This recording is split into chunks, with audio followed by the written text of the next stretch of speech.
लेकिन एक जीत से कुछ नहीं होगा, खांचा रखना है। इसके लिए मेरा अपील है, IPFT का जो भी आदमी लोग है, बीजेपी का है, CPM का है, कांग्रेस का है, उनके ऑफिस में, उनके घर में आप लोग अटैक मत करो।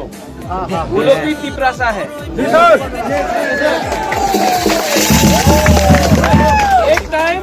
एक टाइम आप लोग सब था एक पार्टी में, खांचा के लिए आया।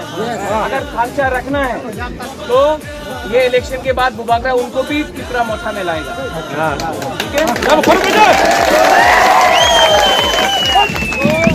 अगर आप लोग ने उनका ऑफिस तोड़ा, उनका घर में मारा, तो खांचा नहीं होगा, ठीक है?